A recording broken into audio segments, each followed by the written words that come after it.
Hola, buenas tardes, ¿cómo están? ¿Sí me escucho? ¿Sí me escuchan? Bueno, no estamos utilizando ahorita un micrófono por alguna situación que espero que ya se restablezca pronto, pero bueno, lo importante es que creo que sí me escuchan, ¿verdad? Bueno, pues vamos a orar y vamos a ir comenzando. Señor Jesucristo, te damos pues muchas gracias en esta tarde. Señor, oramos en el nombre de Jesucristo que, Señor, hoy podamos, Señor, tener un encuentro contigo a través de tu palabra. Estamos reunidos en la casa del Dios viviente, columna y baluarte de la verdad, y dentro de tu casa, Señor, es hallada tu palabra. Y pedimos en el nombre de Jesucristo que hoy tu palabra, Señor, salga a nuestro encuentro, que tú salgas a nuestro encuentro por medio de tu palabra. Que tu palabra nos vivifique, que tu palabra nos anime, nos exhorte, Señor. Que tu palabra, Señor, cumpla el propósito por la cual la envías hoy a nosotros. Oramos que nuestro entendimiento sea alumbrado. Señor, que podamos guardar tus mandamientos porque no son gravosos. Señor, y que podamos, Señor, al ponerlos por obra, amarte con todo nuestro corazón.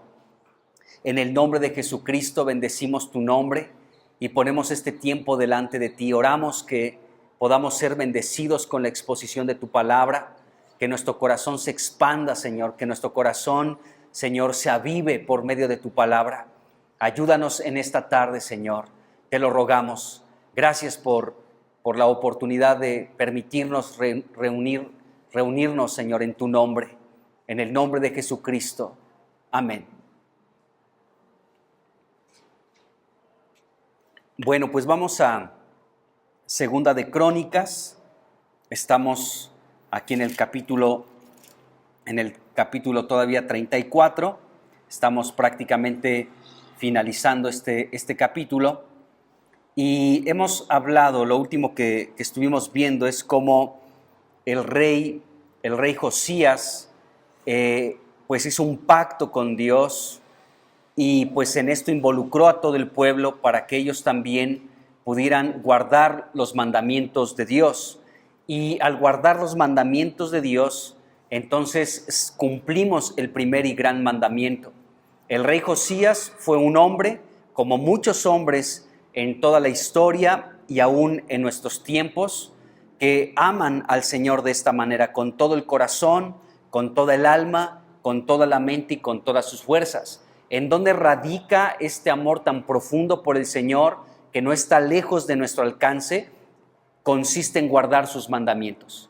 Cuando guardamos los mandamientos de Dios, entonces estamos amando a Dios de esta manera, con esta intensidad, con este vigor, con esta entrega, con todo nuestro corazón, alma, mente y fuerzas.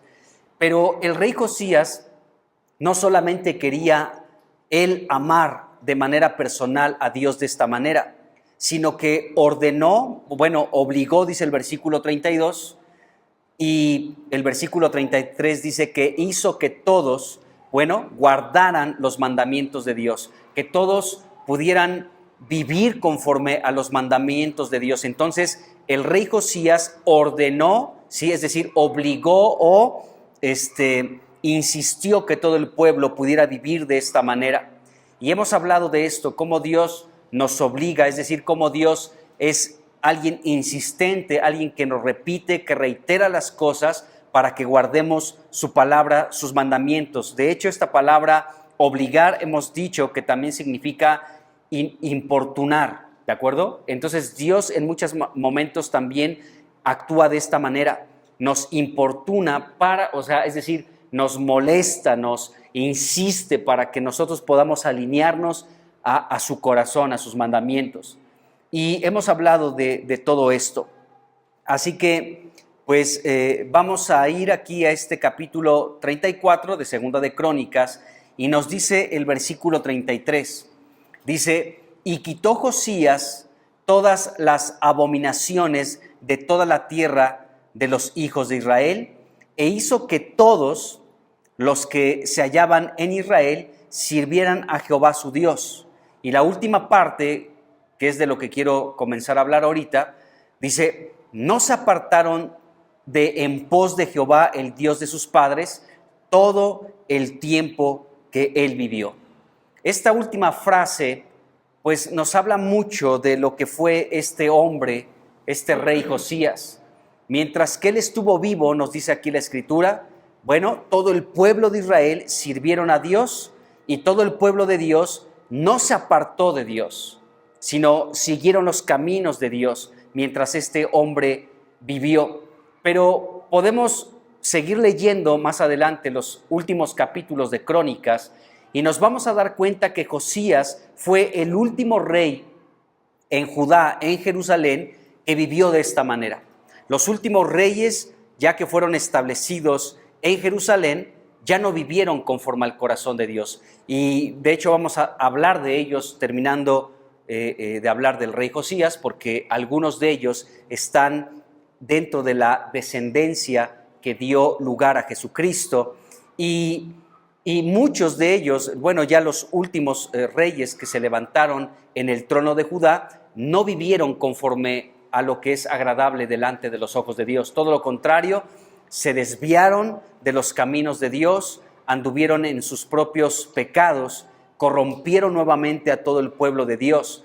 Pero mientras que el rey Josías vivió, podemos ver cómo nos dice la Escritura, cómo testifica la Escritura, que mientras vivió Josías, el pueblo de Israel, el pueblo de Dios no se apartó de en pos de Jehová, el Dios de sus padres. Entonces, esto es una nota muy, muy importante que da la Biblia en relación al rey Josías. De hecho, hemos comentado que este fue prácticamente el último avivamiento dentro de los reyes de Judá, porque el pueblo en cierta medida se volvió a Dios de todo su corazón. Este rey insistió, y aunque vamos a ver que muchos no se convirtieron a Dios de todo su corazón, sino que solamente fingieron una conversión a Dios, pero solamente fue algo fingido, no fue algo real. La Biblia testifica de esto y vamos a entrar un poquito en esta parte. Bueno, entonces la última parte de este versículo 33, podemos decir el versículo 33b, ¿sí? Nos dice que no se apartaron de en pos de Jehová, el Dios de sus padres, todo el tiempo que vivió el rey Josías.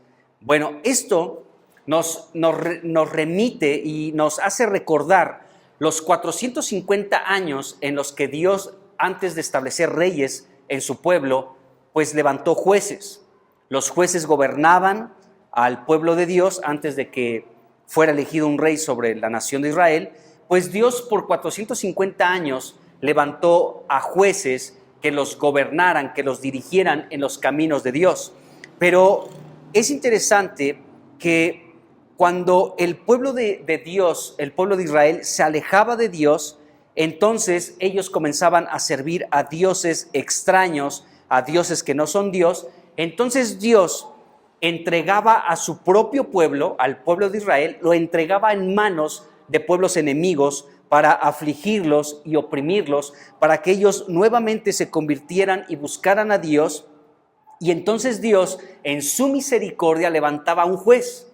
Y este juez lo levantaba como un libertador de su pueblo. Y mientras este libertador vivía, entonces todo el pueblo de Dios seguía en los caminos de Dios. Pero en cuanto moría ese juez, el pueblo otra vez se desviaba de los caminos de Dios y se descomponía todo el asunto.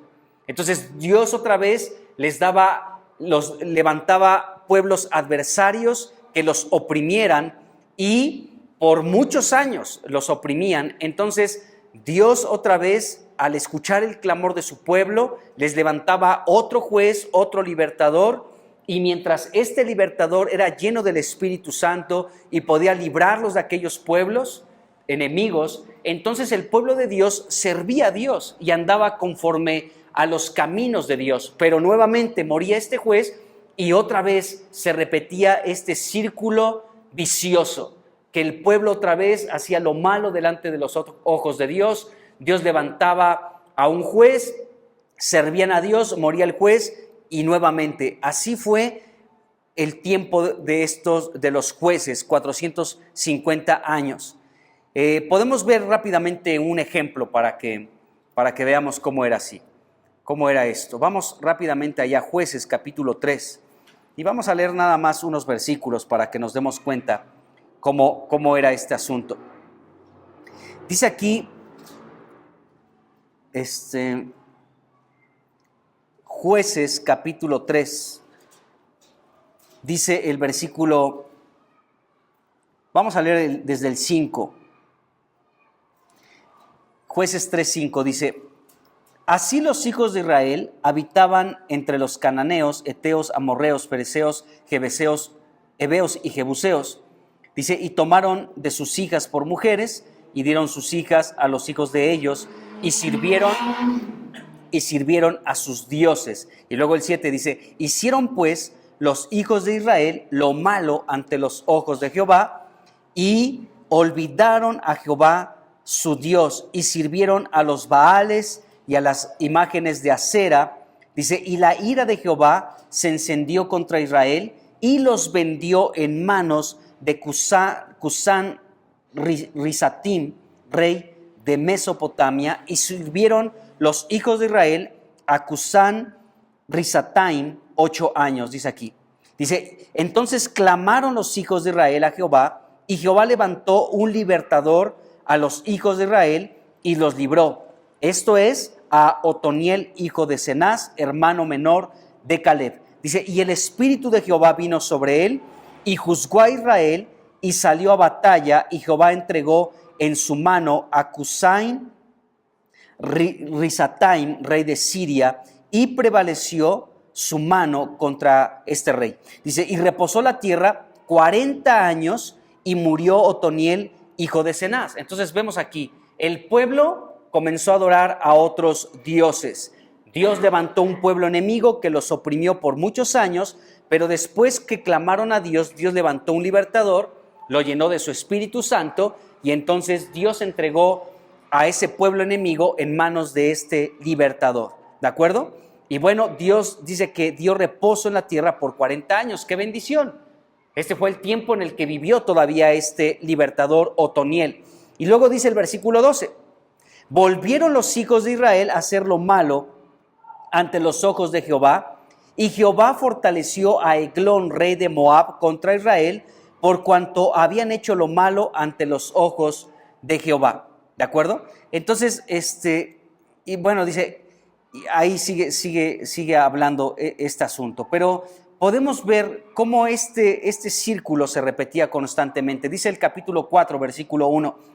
Después de la muerte de Ahod, que fue otro libertador, dice, los hijos de Israel volvieron a hacer lo malo ante los ojos de Jehová, y Jehová los vendió en mano de Jabín, rey de Canaán. Y así podemos seguir leyendo más versículos en este sentido, y vemos que este era un círculo vicioso que se llevó a cabo en el tiempo de los jueces. Pero en el tiempo de este rey Josías, de quien estamos hablando, nos dice la Biblia que el tiempo que él estuvo con vida, el pueblo de Dios, ¿sí?, no se apartó de Dios, caminaron con Dios todo el tiempo. Entonces esto es algo hermoso que nos deja ver la palabra de Dios. En el Nuevo Testamento, el apóstol Pablo habló de sí mismo en relación también a este asunto. Él dijo, el día que yo parta, es decir, el día que yo muera, desafortunadamente se levantarán de en medio de entre ustedes mismos hombres que los van a arrastrar y serán como lobos que arrasarán el rebaño. Vamos a leer esta parte para que veamos lo que el apóstol Pablo anunció que sucedería y sucedió después de su partida. Dice Hechos capítulo 20. Podemos leer desde el versículo 17 hasta el 38, pero voy a leer yo solamente del 25 en adelante. Dice aquí, y ahora, he aquí, yo sé que ninguno de todos ustedes, entre quienes he pasado predicando el reino de Dios, verá más mi rostro. O sea, Pablo estaba anunciando pues su despedida, se estaba despidiendo de estos hermanos. Dice, por tanto, yo les protesto el día de hoy, que estoy limpio de la sangre de todos. ¿Qué declaración tan importante dijo Pablo? Pablo estaba diciendo, yo soy limpio de todos ustedes. O sea, yo ahora sí que delante de Dios estoy limpio delante de todos ustedes. Dice, porque no he rehuido anunciarles todo el consejo de Dios. ¿Qué palabras de Pablo? Dice, yo les he hablado la palabra de Dios, así que Dios no me va a decir, oye, Pablo, fuiste una atalaya que viste que venía el enemigo y no diste voz de trompeta para que el pueblo no cayera espada. Así que yo no puedo demandarte la sangre de estos hermanos porque todo el consejo de Dios se los anunciaste puntualmente. Así que Pablo, yo no te puedo reclamar nada de ninguno de estos hermanos. ¿De acuerdo? Qué importante es esto, hermanos. Que el Señor Jesucristo no nos diga nunca a ninguno de nosotros que tiene algo en contra de nuestra por no haber, ¿sí?, hablado y anunciado todo el consejo de Dios.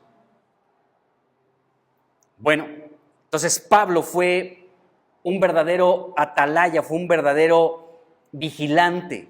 Él podía ver el peligro y hacía sonar la trompeta para que todos se persuadieran a cambiar su rumbo, a cambiar su vida, porque el apóstol Pablo les anunció todo el consejo de Dios. Por tal motivo, él estaba limpio de la sangre de todos.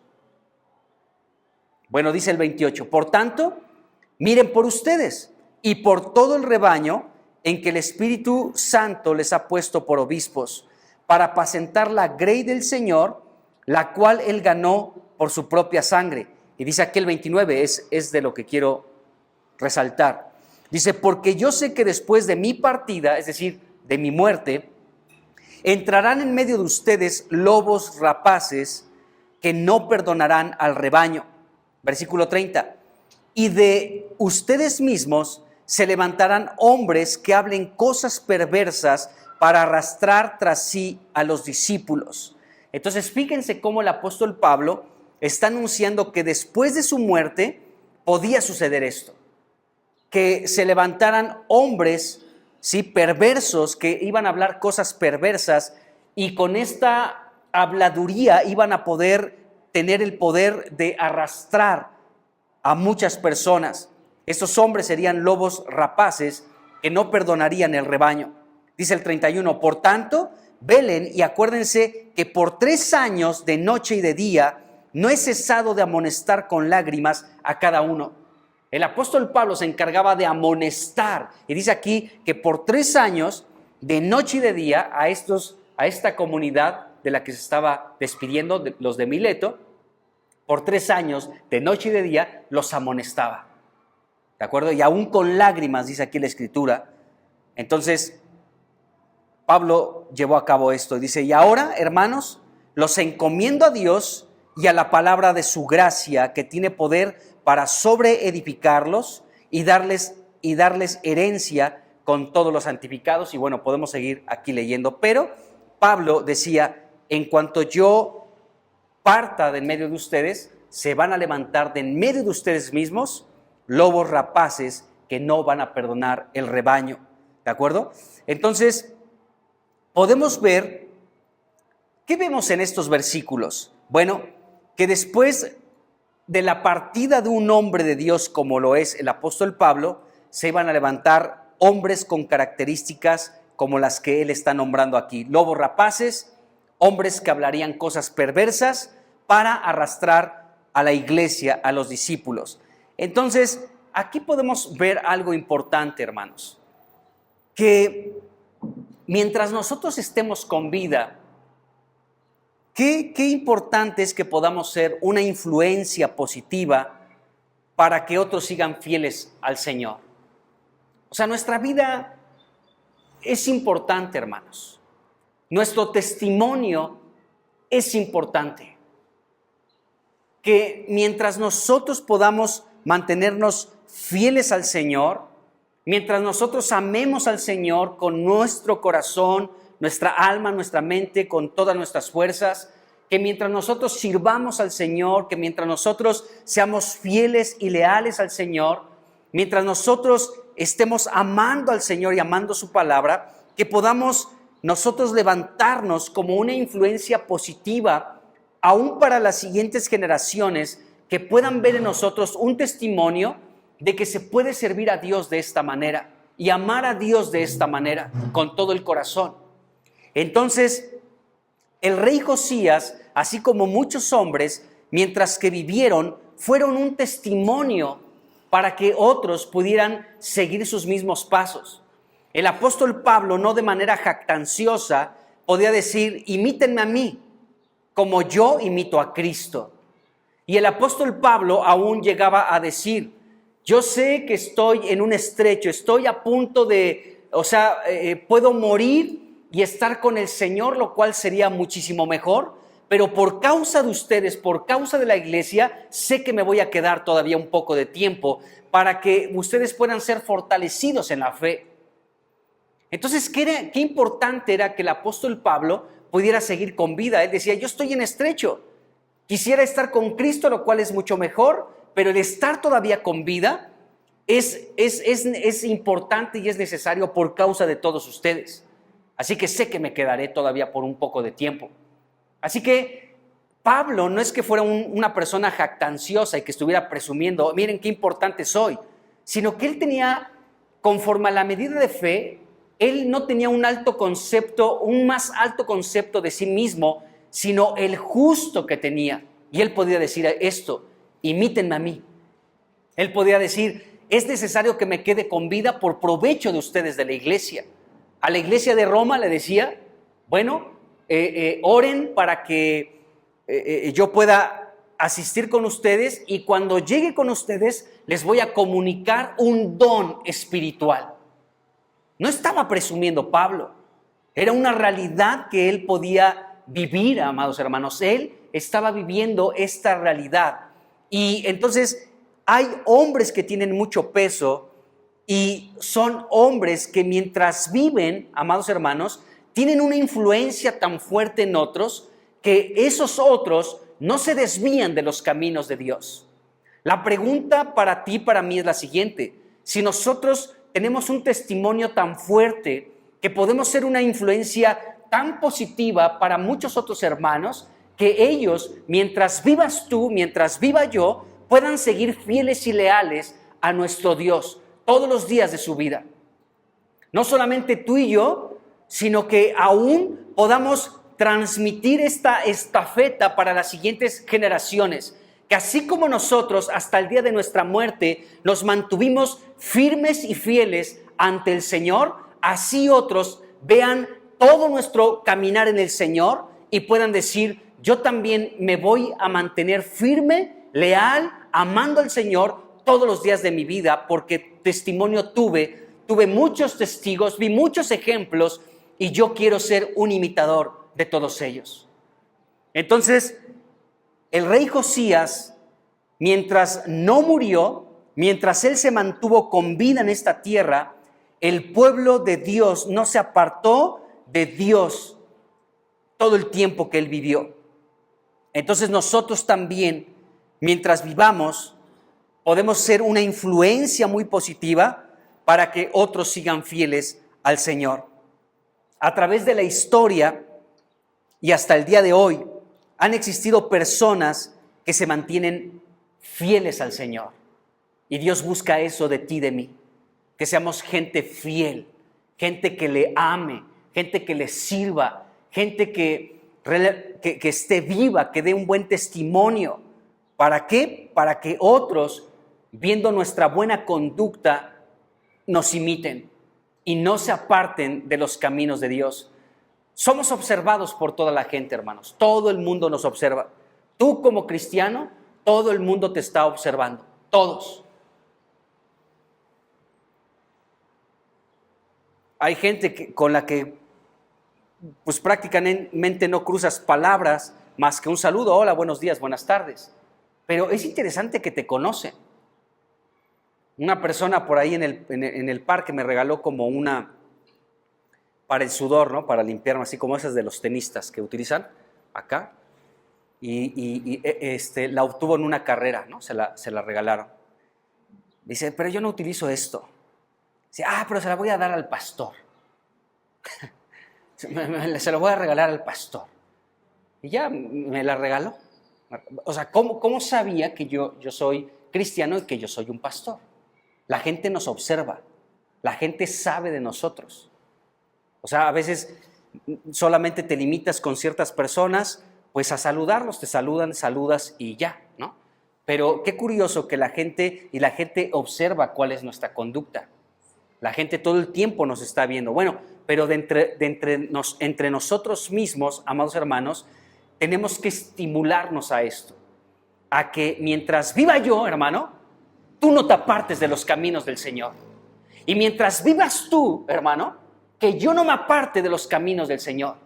Que tu vida sea un estímulo, que sea un gran ejemplo para decir, este hermano es una influencia para mi vida que me lleva a seguir en pos de los caminos de Dios, para no apartarme a derecha ni a izquierda, sino seguir recorriendo el camino, la meta que tengo por delante, que es Jesucristo, y no apartarme. Y que tú y yo podamos estimularnos los unos a los otros a permanecer en los caminos del Señor.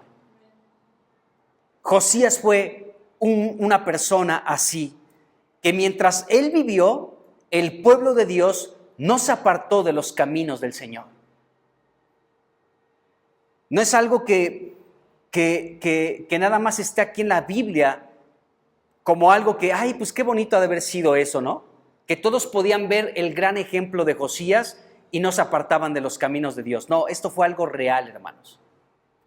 No en todos, pero sí en muchos, como lo vamos a ver más adelante. Bueno, entonces, Josías fue uno de los reyes más notables en el reino de Judá.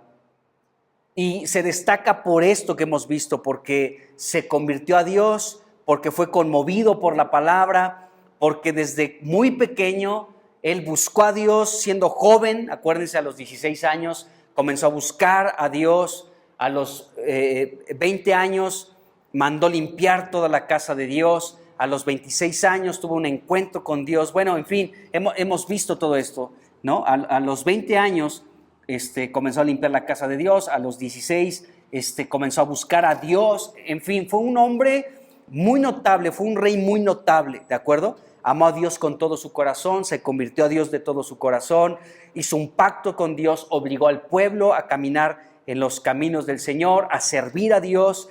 Y bueno, podemos ver que fue alguien que mientras vivió, mucho del pueblo de Dios vivió igual que él, ¿de acuerdo? Entonces, este hombre resalta como un ejemplo maravilloso de lo que puede ser una persona que ama al Señor. Entonces hubo otros grandes reyes, no lo podemos negar. David es uno de ellos, Ezequías también es otro de ellos. Sin embargo, Segunda de Reyes capítulo 23, versículo 25, dice que ni después de él nació otro igual, o sea, que Josías. Después de él no nació otro igual, ni antes ni después. Bueno, entonces, él vivió, sabemos todo lo anterior que estuvo ahí en el reino de Judá. Así que cuando asciende al trono Josías, siendo de 8 años, pues él vivió un tiempo muy perverso, lleno de mucha oscuridad. 57 años de oscuridad por los reinados de su abuelo y de su padre, de Manasés y de Amón. Fue un reino 57 años de oscuridad en Jerusalén, pero este hombre fue muy notable porque él, con todo este peso encima de oscuridad, un ambiente muy perverso, pues bueno, él buscó al Señor.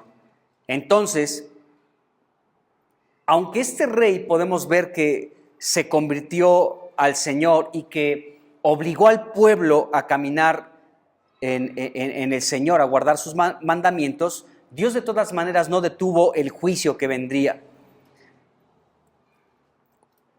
Podemos ver el esfuerzo que hizo este rey Josías para que todo el pueblo pudiera caminar con Dios, pero el pueblo solamente de manera externa, muchos de ellos, no todos, pero sí muchos, solamente fue algo externo, hermanos. O sea, vamos a servir al Señor, amén. y todos dijeron, amén, gloria a Dios, aleluya. Pero solamente fue algo externo. Muchos de ellos no fueron congruentes con el pacto que estaban realizando delante de Dios. Recuerden que Josías convocó a todo el pueblo para que se reunieran en la casa de Dios, les leyó el libro de la ley, ahí estaban todos, hasta los niños, mujeres, los líderes, los profetas, los sacerdotes, y delante de ellos Josías hizo un pacto e involucró en este pacto a todo el pueblo. Y entonces el pueblo, pues dijeron que obedecerían conforme al pacto del Dios de sus padres, pero muchos solamente fue algo externo, ¿de acuerdo? Solamente fue algo externo. Sus corazones no se convirtieron realmente al Señor. Eso sucede en estos tiempos. Les digo, ahorita podemos decir, ¿cuántos vamos a seguir al Señor con todo nuestro corazón? Y tal vez todos nos vamos a motivar y vamos a decir, amén, ¿de acuerdo? Pero tal vez como todos, algunos sí son sinceros, pues algunos van a decir, no, pues para no verme mal, yo también voy a decir, amén. Pero solamente es algo externo, no es algo interno. Y puede ser que nuestro corazón no se ha convertido realmente al Señor. Eso es algo que debemos de pensar. Bueno, la realidad es que muchos del pueblo de Dios aquí reunidos con el rey Josías fingieron y afirmaron que así era, que iban a seguir conforme al pacto de Dios. Pero la mayoría de ellos solamente estaban disimulando, estaban aparentando, estaban actuando de manera engañosa para que dijeran, ay, sí, miren qué cristiano es, pero en realidad no lo es. Muchos de ellos no volverían su corazón completamente a Dios. El profeta Jeremías declaró esto, hermanos, y lo dijo de manera puntual, por eso estoy señalando esto, porque el profeta Jeremías lo dijo. Jeremías fue un profeta utilizado por Dios en los días de este rey Josías. Entonces, el mensaje que este profeta dio en muchos momentos era para sacar a la luz el verdadero corazón del pueblo. Y así sucedió con este pueblo. Entonces, a través de este profeta, Dios prometió que si el pueblo de verdad de corazón se volvía genuinamente a Él, entonces permanecerían en esta tierra. Sin embargo, Dios pudo ver que el pueblo de Judá no se convirtió verdaderamente a Dios. Vamos a leer una parte de Jeremías donde vamos a ver cómo mucho del pueblo no se volvió a Dios de todo corazón. Vamos a Jeremías capítulo 3 y vamos a leer del versículo 6 al versículo 10. Dice el versículo 6, me dijo Jehová en días del rey Josías, de quien estamos hablando, ¿has visto lo que ha hecho la rebelde Israel? Ella se va sobre todo monte alto y debajo de todo árbol frondoso, dice, y allí fornica. Y dije, después de hacer todo esto, se volverá a mí, pero no se volvió. Dice, ahí le voy a poner una pausa. Aquí Dios está hablando primero de Israel. Acuérdense que Israel ya se había dividido desde los tiempos después de la muerte de Salomón, desde su hijo Roboam. El reino del norte, Israel; el reino del sur, Judá. ¿De acuerdo? Entonces aquí primero acabamos de leer cómo Israel se fue tras los dioses que no tenía que adorar, muchos dioses, y esto la Biblia le llama que Israel fornicó. ¿De acuerdo? Entonces, Dios dice que entonces los entregó, ¿de acuerdo? Hubo rebeldía en el pueblo de Dios y Dios los entregó en manos de los asirios. Y dice aquí el versículo 7, dije, después de hacer todo esto, es decir, de entregarlos en manos de los asirios, dice, se volverán a mí. Dice, pero no se volvió. Y de hecho ya ahí podemos leer Segunda de Reyes, capítulo 17, capítulo 18, donde vemos esto que les estoy narrando, cómo Dios entregó a su propio pueblo, al reino del norte, Israel, ¿sí?, en manos de los asirios. que los llevaron cautivos. Entonces Israel prácticamente allí desapareció el reino del norte. Bueno, entonces dice aquí, dice, se volverán a mí, pero no se volvieron. Y luego ya aquí entra Judá, donde estaba reinando Josías. Dice, y lo vio su hermana la rebelde Judá. Versículo 8. Ella vio que por haber fornicado la rebelde Israel, yo la había despedido y dado carta de repudio. Dice, pero no tuvo temor la rebelde Judá su hermana, sino que también fue ella y fornicó. Ella adoró a dioses extraños también. ¿De acuerdo? Viendo el ejemplo de Israel, no entraron en razón y siguieron a dioses extraños. O sea, viendo lo que Dios hizo con Israel, Judá no se alineó a los caminos de Dios. Bueno, sigamos leyendo, versículo 9. Y sucedió que por juzgar ella cosa liviana su fornicación, o sea, dijo, pues si todos los pueblos de las naciones tienen una cantidad enorme de dioses, pues ¿qué hay de mí? Yo también puedo tener muchos dioses. Dice, la tierra fue contaminada, la idolatría contamina la tierra, hermanos. Dice aquí, dice, y adulteró con la piedra y con el leño, es decir, con ídolos creados con madera y con piedra. Versículo 10. Dice, con todo esto, su hermana la rebelde Judá, dice, no se volvió a mí de todo corazón.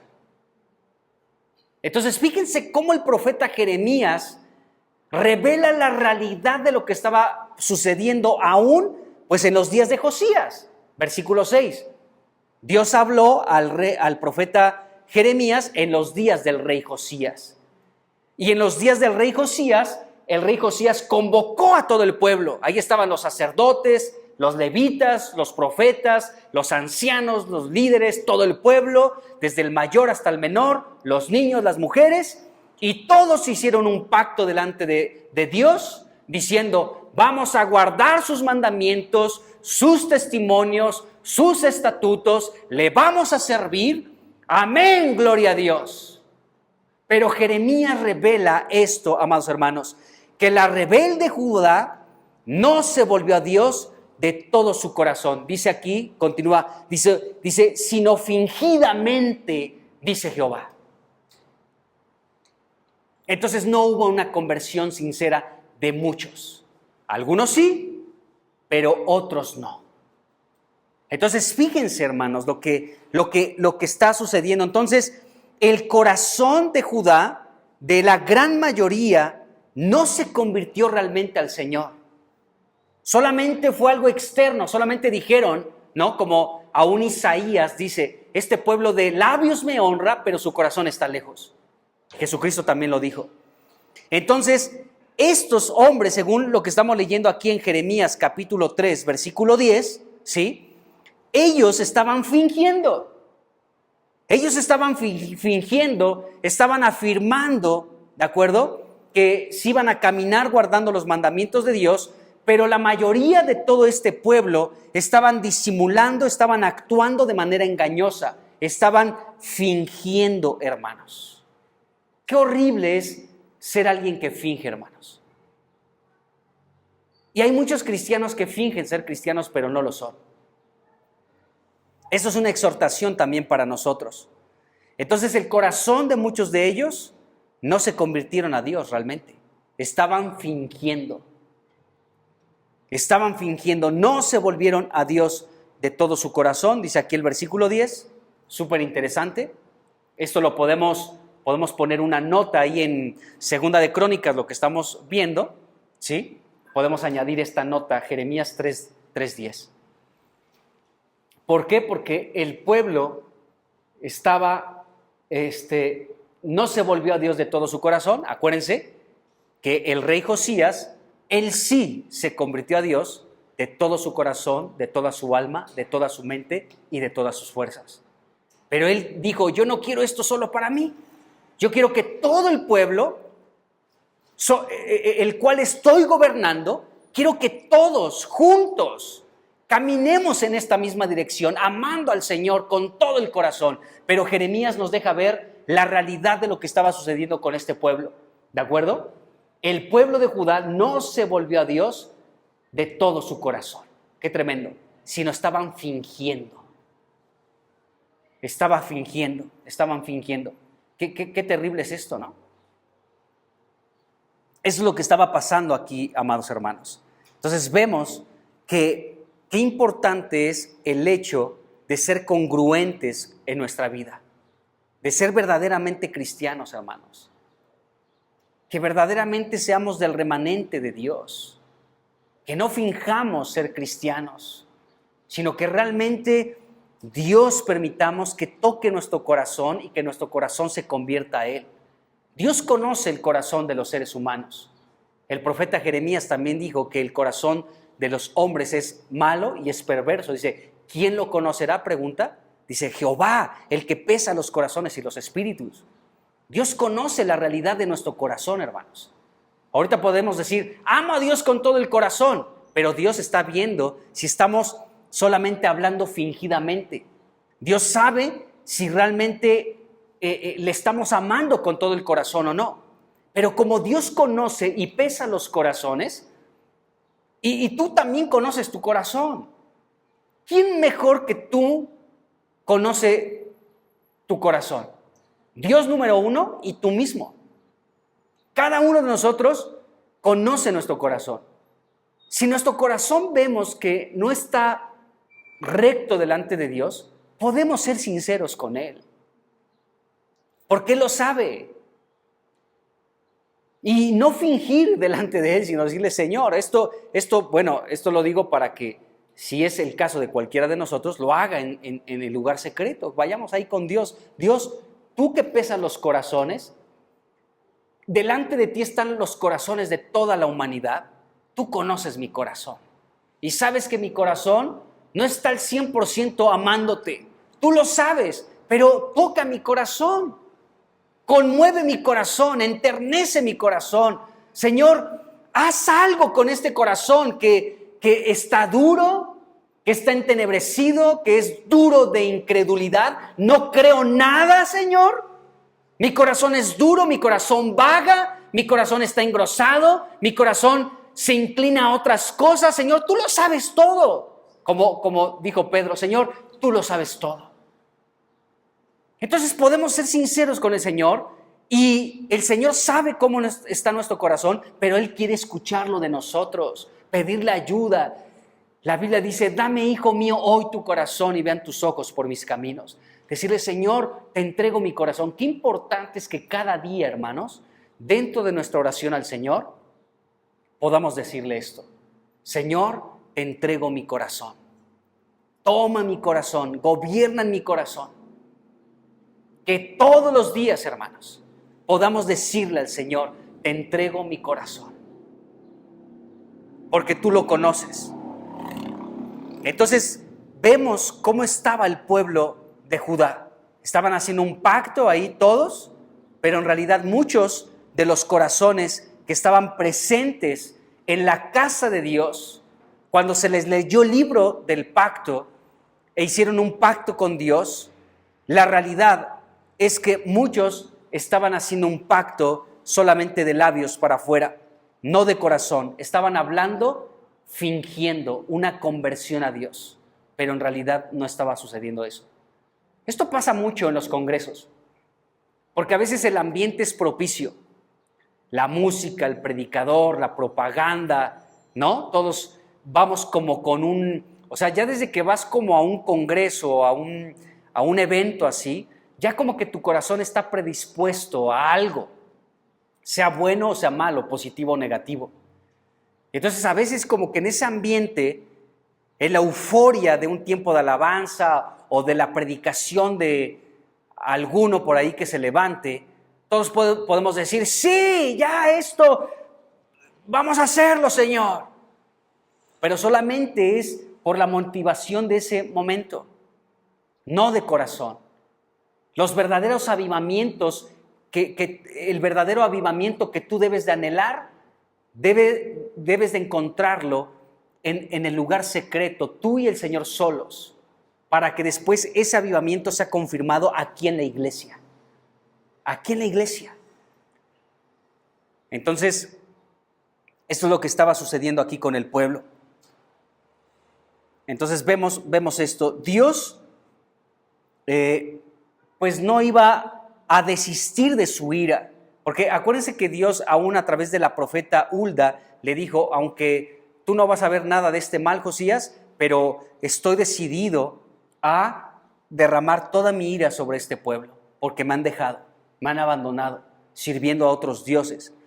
Entonces, Dios no iba a desistir de su ira, porque a pesar de la consagración personal de Josías, pues muchos del pueblo no iban a actuar de esta manera.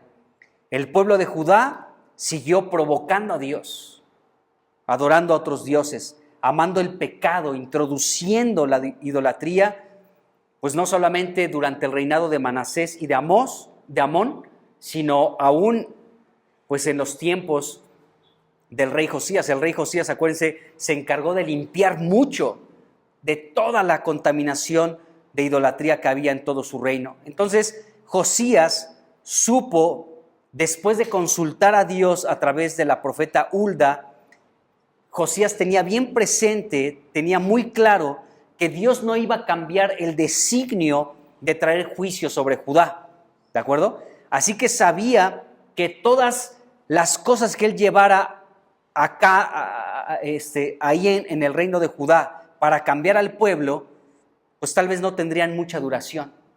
No tendrían mucha duración. El tiempo que vivió Josías, el pueblo se alineó en cierta medida. Pero cuando murió Josías, más adelante vamos a ver cómo el pueblo se descompuso otra vez. Entonces no iba a ser de larga duración. Sin embargo, se le dio el derecho al rey Josías de poder darle lugar a Dios en cuanto a lo que Dios había trazado. El rey Josías recibió una luz y dijo, bueno, voy a vivir conforme a esto que estoy recibiendo de parte de Dios. Así que vamos a hacer un pacto delante de Dios y vamos a caminar de esta manera. Bueno, entonces, qué importante es esto, que sepamos que mientras nosotros vivamos, hermanos, mientras Dios nos conserve la vida en esta tierra, podamos ser una influencia para que otros digan, para que otros más bien también anhelen andar en los caminos del Señor, así como tú andas en los caminos del Señor, sin apartarte a la derecha ni a la izquierda, sino seguir en Dios, que muchos puedan ver tu buena conducta, tu testimonio, tu amor, tu entrega por el Señor, tu fidelidad, tu amor, y que esto sea un motivo para que otros no se aparten de los caminos de Dios. Amén. Bueno, pues pasemos al capítulo 35. Aquí no me voy a detener mucho, porque el rey Josías también celebró la Pascua, nos dice aquí, pues el capítulo 35 de Segunda de Crónicas, y hemos hablado ya de la Pascua, por eso no quiero detenerme tanto, porque hablamos con mucho detalle de la Pascua cuando el rey Ezequías también la celebró la Pascua, y solamente voy a leer algunos versículos aquí para que veamos cómo fue celebrada esta Pascua, pero todo este capítulo 35 hasta el versículo 19 se habla de lo que hizo el rey Josías. Después de que todo el pueblo fue limpiado de la idolatría, entonces se celebró esta Pascua. Dice el versículo 18, quiero que veamos esto. Segunda de Crónicas 35, versículo 18, dice: nunca fue celebrada una Pascua como esta en Israel desde los días de Samuel el profeta, ni ningún rey de Israel celebró Pascua tal como la que celebró el rey Josías, con los sacerdotes y levitas y todo Judá e Israel, los que se hallaban allí, juntamente con los moradores de Jerusalén. Esta Pascua fue celebrada en el año 18 del reinado de Josías, es decir, cuando Josías tenía 26 años de edad, ¿de acuerdo? Entonces, nos dice la Biblia señala que no se celebró nunca una Pascua como la que celebró este rey. O sea, digo, este rey fue ejemplar, de los mejores reyes que se levantaron pues en el reino de Judá. Entonces, solamente quiero citar algo en relación a la Pascua. Recordemos que la Pascua era un recordatorio en el Antiguo Testamento de la redención del pueblo. Acuérdense que ellos tenían que sacrificar a un cordero, los cogían el día 10 del primer mes del mes de los judíos, el mes de Abib. En el día 10 seleccionaban un cordero y el día 14 por la tarde lo sacrificaban, ¿de acuerdo? Y entonces la sangre de ese cordero tenían que ponerlo en las puertas de sus casas para que la muerte no pudiera entrar a esa casa. Entonces la Pascua era un recordatorio de la redención de Israel, ¿de acuerdo? ¿De qué redención? De la liberación de Israel de la esclavitud de Egipto. Ellos se encontraron en Egipto por muchos años, ¿sí?, en el horno de hierro, esclavizados, hasta que llegó el tiempo en el que Israel comenzó a clamar a Dios, ¿sí?, y Dios levantó a Moisés, que se encargó de esta labor, de sacarlos de la esclavitud, pero no salieron de la esclavitud sin este sacrificio, sin esta celebración, sin esta Pascua, sin este cordero que tenía que derramar su sangre. Y sabemos que este cordero era una figura de Cristo. Así que la Pascua era muy importante para los judíos. ¿Por qué razón? Porque cada vez que el pueblo de Israel, que los judíos, los hebreos, celebraban la Pascua, ellos recordaban la redención, su liberación de la esclavitud, ¿de acuerdo? Entonces, se descuidó en los tiempos de muchos reyes. Y aquí se nos dice que nunca se celebró la Pascua en Israel. Desde el profeta Samuel hasta los días del rey Josías, se celebró de una manera muy especial con Josías. Nunca se había celebrado de esta manera. Entonces, Josías estaba recordándole a todo el pueblo la liberación, su redención, el derramamiento de la sangre del cordero. Eso fue lo que nos liberó de la esclavitud en la que vivimos afligidos, esclavizados por muchos años en Egipto. Y ahora Josías estaba recordándole a todo el pueblo esto. Entonces, se descuidó la Pascua, se descuidó, ya no se celebraba, ¿no? Entonces, ellos estaban descuidando la obra redentora de Dios, de Jehová Dios, por ellos. Y esto era algo muy grave, déjenme decirles. Es como si nosotros hoy, ¿sí?, que somos la iglesia de Jesucristo, olvidáramos que Cristo es nuestra Pascua. Primera de Corintios, capítulo 5, versículo 7. Cristo, nuestra Pascua, fue ya sacrificada por nosotros. Y que de pronto nosotros olvidáramos, amados hermanos, la obra redentora que realizó Jesucristo en la cruz. Esta era la comparación de lo que estaba sucediendo con Israel. No me equivoqué, luego doy citas. Ahí está, sí. Ahí está, estoy bien.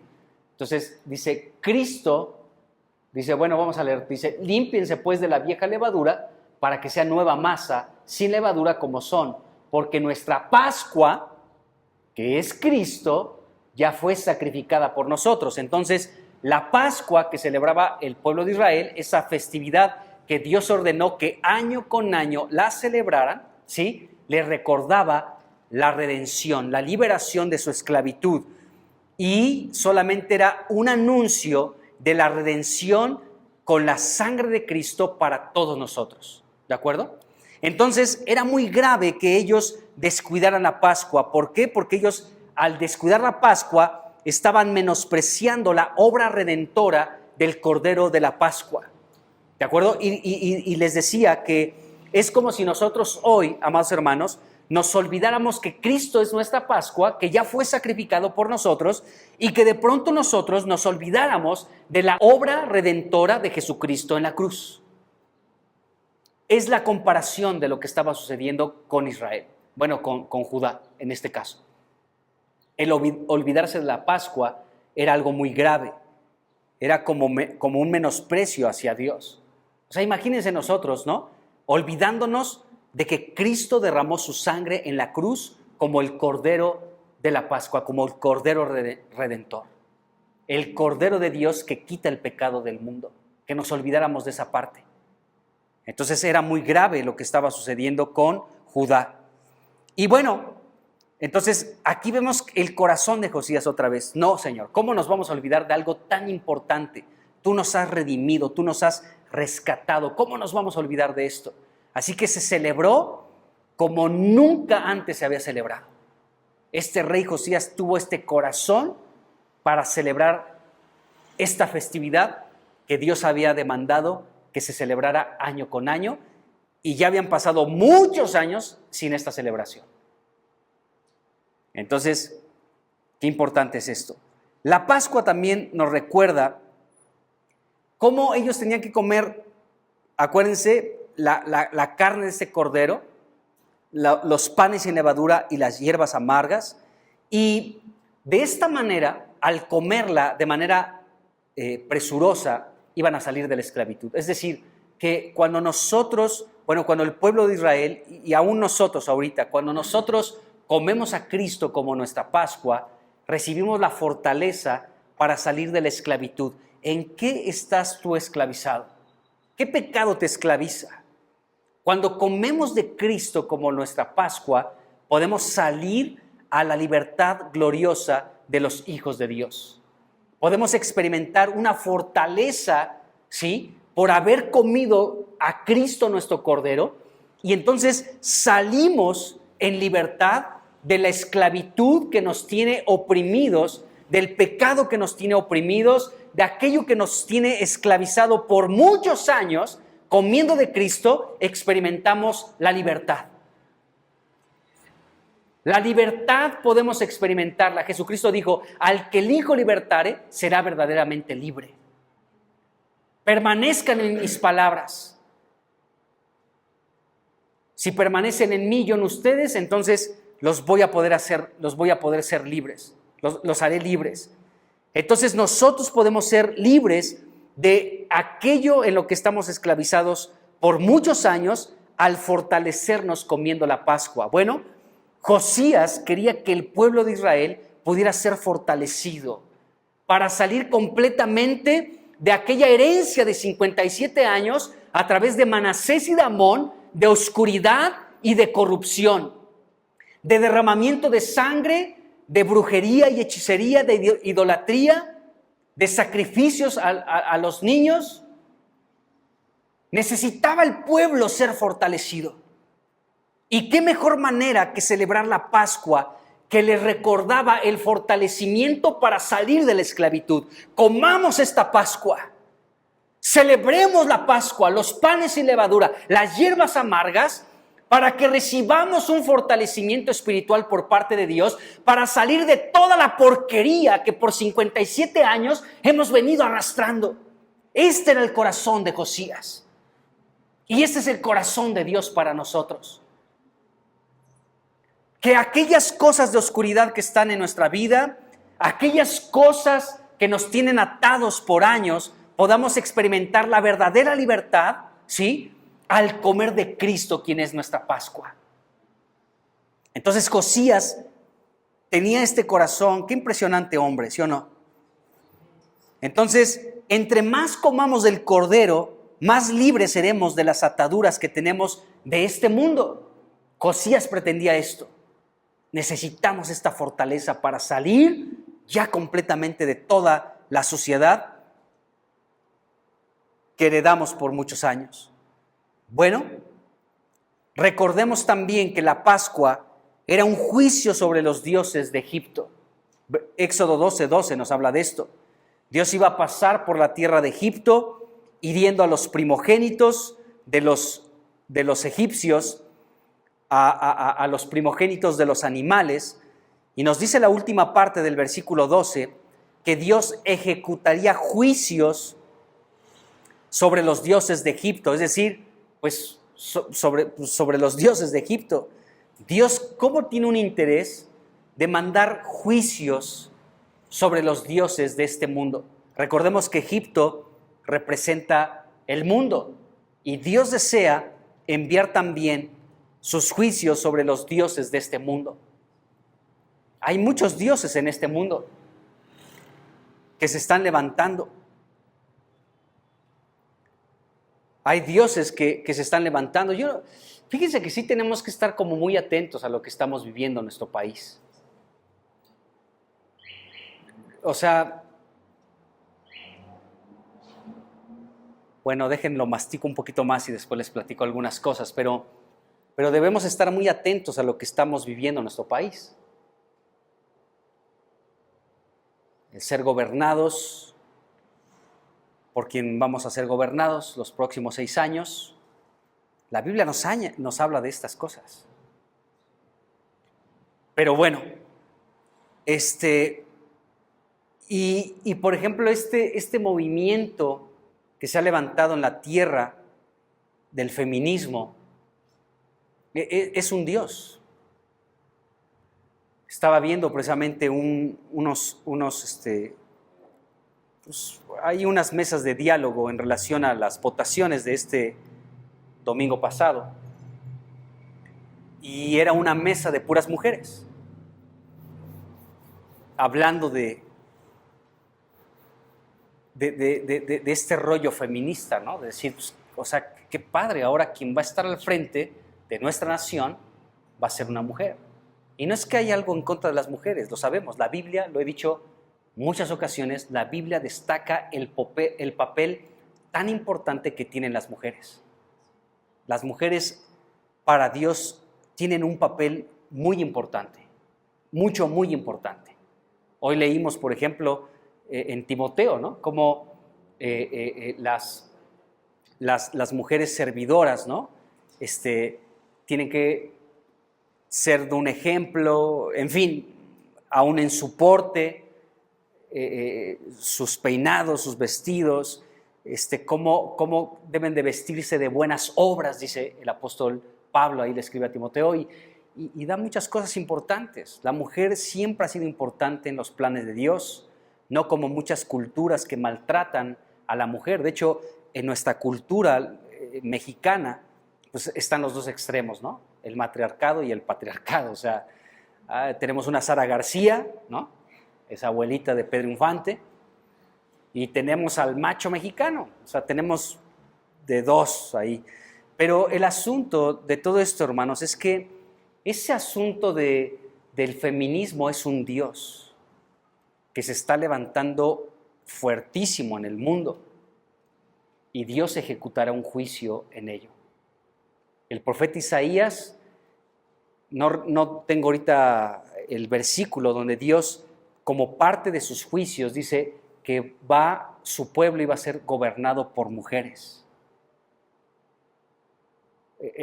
O sea, digo, no es que Dios tenga algo en contra de las mujeres, insisto en esto, pero Dios sabe. Quien fue engañada, leímos hoy en la Escritura, fue Eva, no Adán. Esa es la razón, porque el hombre es diferente a la mujer es diferente al hombre. Desde lo físico hasta lo interno, los hombres y las mujeres somos muy diferentes. Dios nos creó así y juntos somos un complemento, ¿de acuerdo? Pero quien fue engañada fue Eva y no Adán. Entonces, ahí hay mucho que entender. Por eso Dios ha puesto una cobertura sobre la mujer, que es el hombre.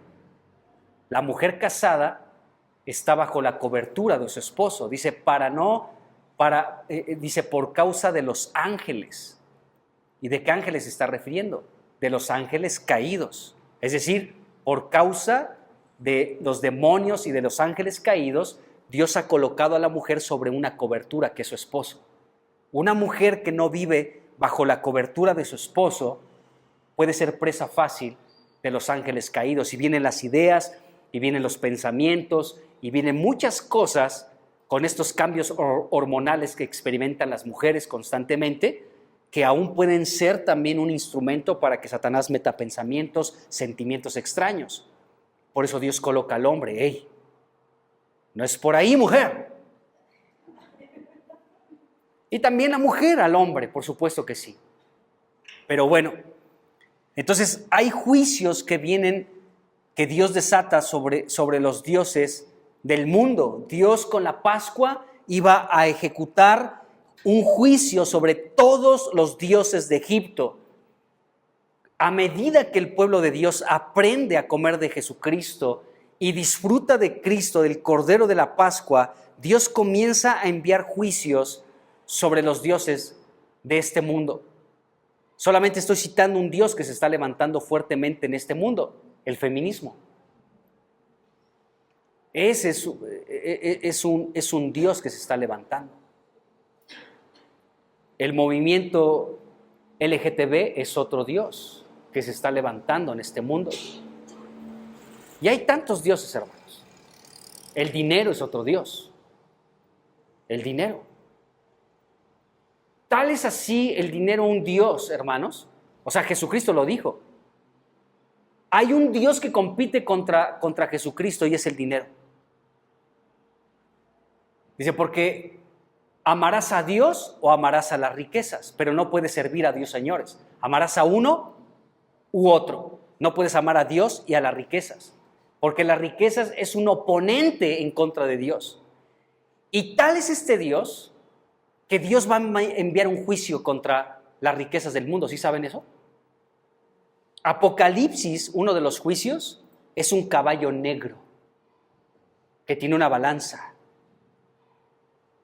Y dice, un denario, ¿sí?, por cierta cantidad de trigo o de cebada. Pero no dañes el vino y el aceite. Es decir, que dentro de los juicios de Dios vendrá un juicio contra la economía de todo el mundo. A tal punto que nosotros, la iglesia, también seremos probados. Porque quien no tenga el sello de la bestia no va a poder comprar ni vender. Entonces Dios va a tener que mandar un juicio terrible sobre este otro Dios llamado el dinero, ¿sí?, que las economías van a ser afectadas. El alza de los precios, hermanos, a tal punto que la persona que hoy lo que gane con este día será para 1 kilo de tortillas, tal vez. El sueldo mínimo por 1 kilo de tortillas. Es un juicio que vendrá sobre la tierra. ¿Por qué? Porque se ha levantado un Dios en el mundo, el dinero. Por eso son las guerras, hermanos. Estas empresas armamentistas de los Estados Unidos, ¿de acuerdo?, que abastecen de armas a todo el mundo, ellos mismos provocan las guerras para, te financio y cómprame armas, y son de las empresas más ricas del mundo. Y muchos de ellos provocan las mismas guerras y generan mucha riqueza. Entonces, fíjense la perversidad que hay por causa del dinero. El apóstol Pablo, seguramente mañana lo vamos a leer en 1 de Timoteo capítulo 6, donde dice que el amor al dinero es el principio de todos los males. Principio de todos los males es el amor al dinero. Dice, el cual codiciando algunos se desviaron y fueron dañados de muchas cosas. Entonces el amor al dinero, entonces el mundo ama el dinero. Pero Dios vendrá con un juicio, porque el dinero es un Dios. Y Dios tendrá que venir con un juicio terrible sobre la economía de todo el mundo. Se está hablando, o sea, por ejemplo, sabemos que en la Unión Europea hay una sola moneda. Bueno, ya el Reino Unido se salió de este asunto. Pero yo no sé si sepan que México está en este proceso también, de tener una sola moneda con Estados Unidos y Canadá y Estados Unidos. Una sola moneda. Y muchos podemos decir, ¡ay, pues qué padre! ¡Qué padre! La situación con nosotros nunca va a cambiar. Nosotros seguiremos siendo los peones, la mano de obra, mal pagada, malbaratada. Pero esto es algo que la Biblia dice, habla de una sola moneda. Entonces, en fin, hay muchas cosas, pero aún fíjense cómo el que nosotros podamos llenarnos de Cristo y comer desata juicio sobre la tierra. Ay, pues mejor no como de Cristo, ¿no? Porque ¿quién quiere un juicio contra la economía mundial? Pero bueno, la Biblia nos enseña esto. Ya me pasé de tiempo. Bueno, entonces, la Pascua, sabemos que se tenía que comer la cabeza, las entrañas y los pies, asado al fuego, con panes sin levadura y con hierbas amargas. Sabemos que al comer nosotros de Cristo, pues estamos participando con Dios para que los principados y potestades sean exhibidos públicamente, y estamos comiendo la Pascua y estamos anunciando el triunfo de Cristo en la cruz, porque Él es el Cordero de Dios que quita el pecado del mundo. Entonces, Jesucristo, nuestro Dios, está ejecutando juicio sobre los dioses de la tierra, los dioses del mundo. ¿Y cómo está en relación el que nosotros comamos de Cristo?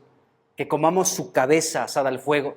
Acuérdense, esto es la sabiduría de Dios, ¿de acuerdo? La sabiduría de Dios es comer su cabeza. Comer sus entrañas es comer su alma, comer sus emociones, sus sentimientos, su voluntad. Comer sus pensamientos, eso es comer las entrañas. Y comer los pies es andar en los caminos del Señor. Entonces debemos de comer al Señor, ¿de acuerdo? Para que en la medida que nosotros comemos de Cristo y somos rociados con esa preciosa sangre, la sangre de Cristo, entonces Jesús comienza a enviar juicios sobre los dioses de este mundo. Dios está deseoso de que podamos comer de Él, porque Él quiere enviar sus juicios sobre la tierra. Qué interesante que hemos hablado de trabajar por la comida que a vida eterna permanece. Tenemos que trabajar para comer este alimento que a vida eterna permanece, para que de esta manera el Señor comience a enviar sus juicios sobre la tierra. Entonces, pues bueno, Josías estaba celebrando la Pascua como no se celebró nunca antes, amados hermanos, y mediante esta celebración de la Pascua era como precisamente esto, que Dios enviara sus juicios sobre los dioses que tanto Amón como Manasés habían levantado en Jerusalén y en todo el territorio de Judá. O sea, envía tus juicios ya completamente para que sea destruida toda esta idolatría, toda esta hechicería que se introdujo bajo el reino de mi abuelo y de mi padre. Envía tus juicios ya para que quede completamente destruido esto, para que arranquemos de nuevo. Porque también la Pascua representa un nuevo comienzo. Josías pretendía esto, un nuevo comienzo, Señor, un nuevo comienzo otra vez. Limpios ya, que tus juicios vengan sobre cada ídolo, sobre Moloc, sobre todos estos dioses. Se me fueron ahorita, pero todos estos dioses de los cananeos, que vengan tus juicios para que iniciemos con algo nuevo en ti, un nuevo comienzo en ti. Envía tus juicios sobre estos dioses, sobre estos ídolos extraños. Y bueno, podemos ver esta situación. Pues vamos a dejarla hasta aquí. Y después seguiremos hablando un poquito pues quería hoy terminar ya con la muerte del rey Josías, pero ya se nos pasó el tiempo.